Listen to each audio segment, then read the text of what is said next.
Coco Martin, clueless sa gagawin sa karakter ni Jacqueline Jose sa action serye niyang Ang Batang Quiapo. May mga premonition na palang nakita si Coco Martin ilang araw bago pumanaw ang veteran actress kasamahan niya sa FPJ's Batang Quiapo na si Jacqueline Jose. Sa ulat nga ng ABS-CBN, ibinahagi ng aktor ang nangyari sa set Miyerkules last week saan ang eksena ni Jacqueline ay magpaalam sa karakter ni Ivana Alawi. Sa naturang eksena ay umiyak umano ng umiyak si Jacqueline na akala mo'y tunay na anak si Ivana. Kaya nagkat umano si Coco at ang assistant director niya tinanong si Jacqueline kung pwede nalang i-retake ang scene wala masyadong luha.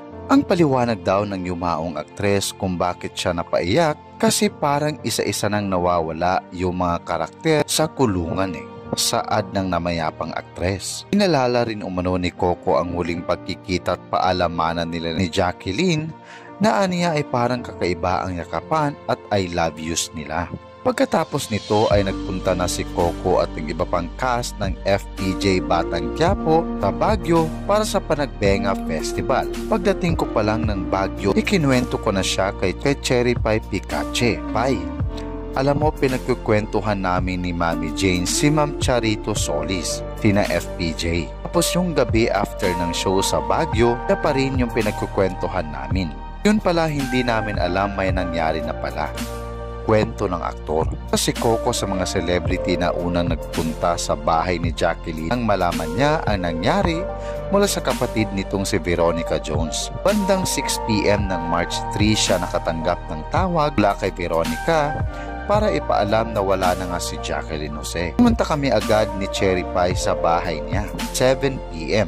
Doon na kami sa labas. Siyempre nagulat talaga lahat kami. Hindi namin inaasahan na mangyayari ito, say ni Coco. Pa nga sa aktor, direktor, malaki ang utang na loob niya kay Jacqueline dahil ito ang kasama niya sa kauna-unahang independent film niyang Masahista. Ito rin ang kumumbinsi sa kanya na pumasok sa ABS-CBN. Utang na loob ko lahat kay Mami Jane. Ang dahilan kung bakit ako nandito sa ABS-CBN. Kung bakit lahat ng nangyari sa buhay ko.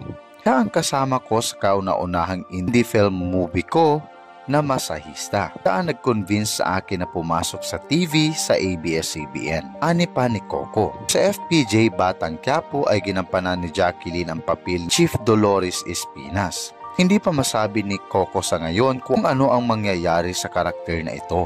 Hanggang ngayon hindi pa rin makapiniwala ang lahat na wala na nga si Jacqueline Jose. Ano naman ang masasabi mo hinggil sa usaping ito? Huwag kalimutang mag-like, mag-subscribe, and mag-comments down below. Muli, Yo Palermo.